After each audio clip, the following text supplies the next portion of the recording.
بعد أيام قضيتها في المغرب والتي رأيت فيها ما يفضح أكاذيب نظام العسكر في الجزائر.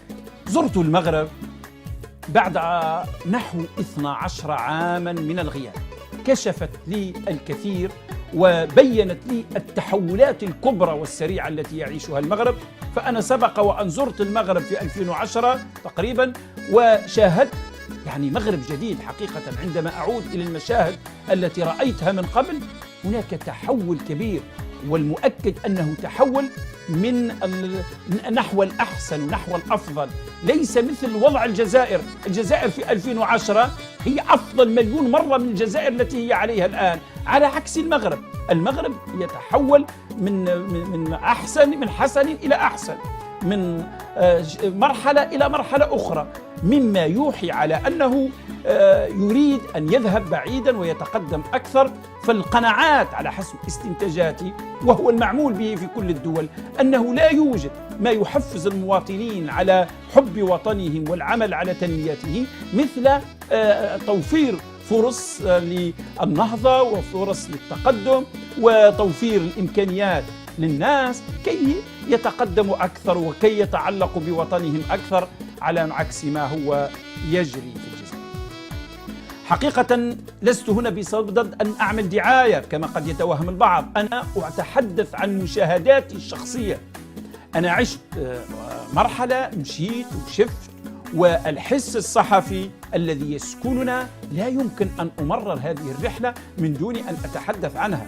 والمغرب ما يحتاج لي أنا نجي نعمل له دعاية ولا بروباغندا، فعنده وسائل إعلامه وعنده صحفيه وعنده المحللين تاعه. ولكن أنا ككاتب وكإعلامي وكمحلل سياسي زرت بلد يجب أن أتحدث عن مشاهداتي.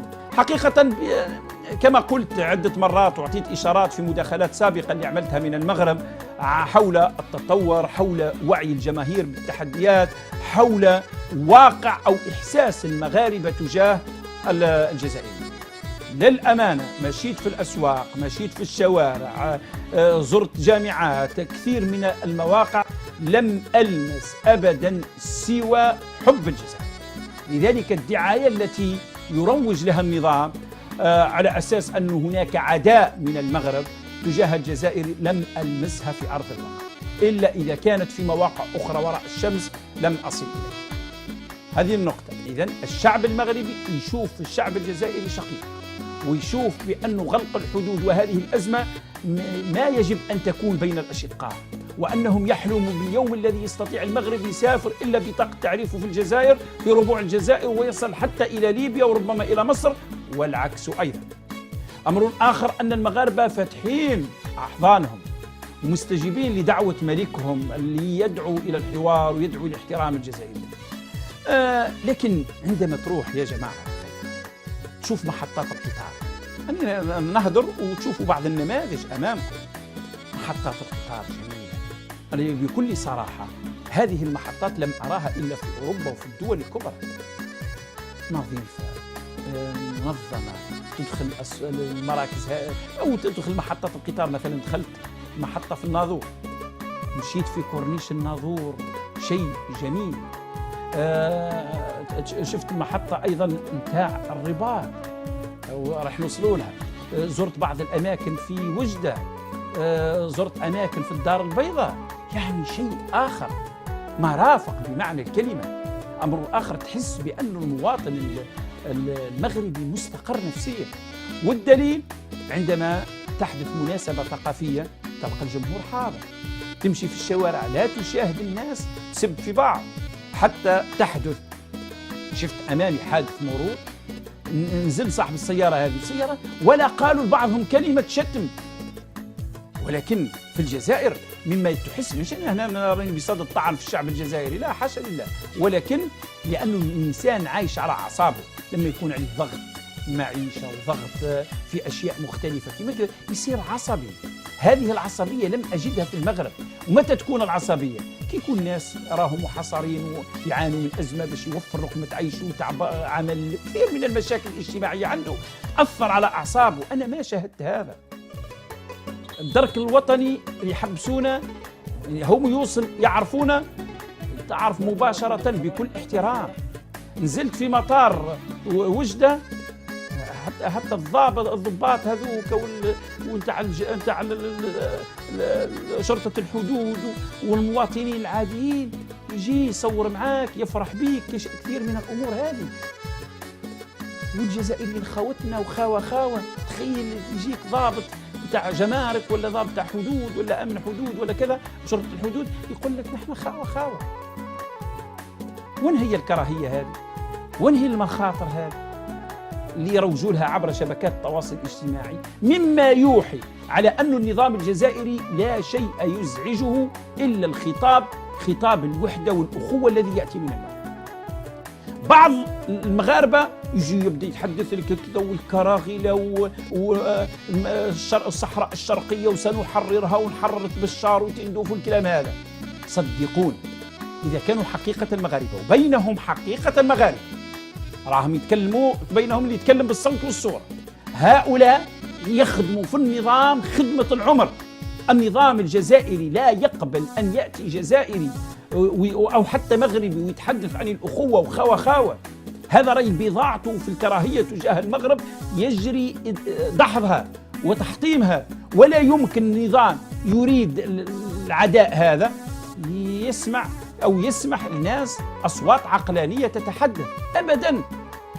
ولذلك هؤلاء الناس سواء بفيديوهاتهم أو بتعليقاتهم في شبكات التواصل الاجتماعي راهم يأتوا على هوى النظام. حتى لما تقل حديث الكراهية الذي يأتي من المغرب في شبكات التواصل الاجتماعي فجأة تظهر جيوش إلكترونية من الجزائر كي تروج إلى كراهية مفترضة من المغرب. لذلك نقول إخواني المغاربة خلي حواركم مثل ما خاطبكم ملككم، قالكم يجب أن يحدث تطاول على الجزائر وشيء، لأنه هذا هو الخطاب الوحيد الذي يفضح منظومة العسكر. أما خطابه ونديروا فيكم ونحتلوكم ونديروا الكلام هذا الفارغ، هذا راه ذباب إلكتروني يقدم خدمات مجانية إلى الذباب الإلكتروني التابع للمخابرات والكسرة. نعم، أمر آخر أنا قلت لكم شوفوا رحنا لمحطة القطار في الرباط، وهاني نوريكم في الصور هذه تشوفوها أمامكم، شيء مذهل. هذا لن تراه إلا في أوروبا. يعني درنا شوية فيها هاكم تشوفوا في المحلات، تشوفوا النظافة، تشوفوا كذا. هذه محطة قطار. ركبنا في TGV مشينا إلى طنجة. طنجة تستحق أن تكون عروس حقيقة، مش المغرب، الشمال الإفريقي وربما إفريقيا، لما فيها من نظافة وأشياء كثيرة وبنايات وتنظيم. وأيضا حتى محطة القطار اللي وصلنا لها في طنجة شيء رهيب. روحوا شوفوا محطات القطار ومحطات المسافرين في الجزائر.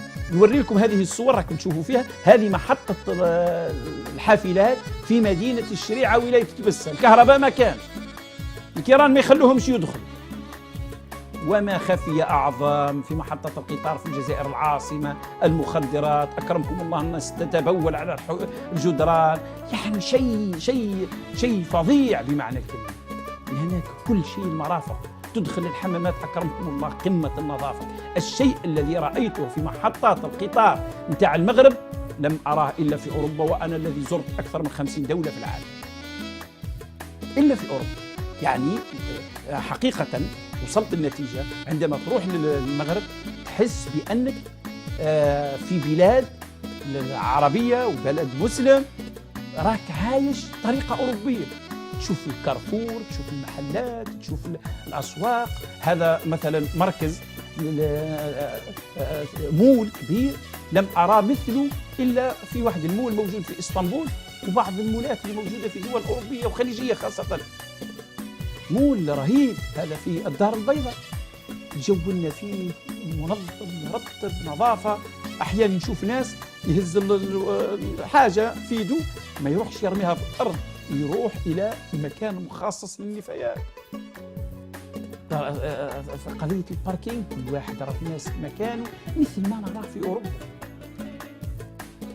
حقيقة يعني أنه المغرب يعيش تقاليده وعاداته، ولكن في جو من الترتيب والتنظيم الأوروبي. معناها هكذا. هل نرى في الجزائر هذا الشيء والله عندما قلت تلك المنشور اللي نشرته ودولوه كثير في مواقع وعبر شبكات التواصل الاجتماعي على أني بكيت على حال الجزائر.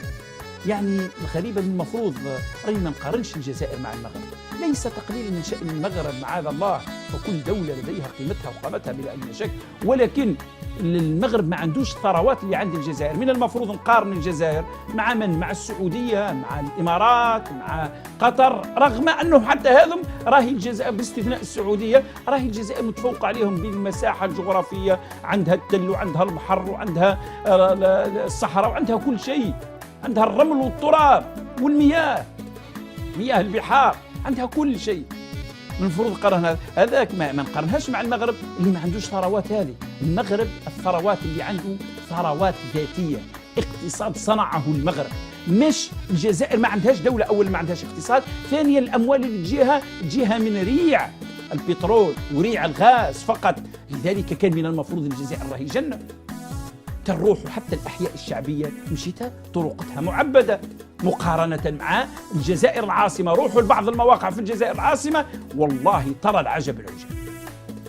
أنا لا أقول أن المغرب راهي جنة وما فيهاش فقراء، ككل البلدان فيها، وطبيعي تجد فيها فقراء لأنها دولة ما عندهاش نفط ما عندهاش غاز. لكن الغريب أنه بلد أكثر من نصف شعبها فقير والمليارات تأتي. شوف حاول تبون يقول لك لقينا 36 مليار دولار في بيت نتاع واحد فقط، يعني تسافر في قطار سريع. الجزائر الغريبة أنه القطار في وقته تعرف بالصفر ثانية، حيث لما وصل الموعد المحدد بصفر ثانية تحرك تيجي، ووصلنا بصفر ثانية اللحظة التي محددة في التذكرة وصل فتحت. ذكرت نكتة وقبل قال لك في الجزائر راهم القطارات يديروا الروطات. جاء صحفي ياباني قالوا فيه قطار يمشي على الساعة الثانية بعد الظهر. على الساعة الثانية انطلق القطار، التفت الواحد قال له قولوا لا عندنا مشكلة في مواعيد، قالوا لا هذا القطار تاع البارح يعني تاع أمس في وقته. ما أنا كنت مشاهد في الشاشة هذيك ولا قطار واحد كتبوا راه يتأخر، مضبوط، المحطات محددة بالتوقيت توقفنا فيها في وقتها ووصلنا هناك في الوقت المحدد. هكذا تصنع سياحة، هكذا تبني دولة، هكذا تنوع مصادر الثروة للشعب. للأسف الشديد يعني أنا وصلت النتيجة أنك قبل ما تخوض نزاعات وتدخل في أزمات دولية يجب أن تكون داخل مستقر. الفرق اللي خلى المغرب ينتصر على الجزائر في كل الأزمات وتحديدا الصحراء أن المغرب يبني في بلد، يصنع في دولة، يحاول يخلق الجو الملائم اللي يخلي قوى كبرى تجي. يعني لما تروح تمر يقول لك هذا قصر الملك فهد، هذا قصر الأمير فلان، هذاك قصر الملك سلمان، هذاك قصر الأمير إماراتي، هذاك قصر واحد قطري، وهذا قصور فاخرة مبنية. علاش يخلي هذا المستثمرين أو هذا الأمراء يجي يبني في المغرب وما يجيش يبني في الجزائر؟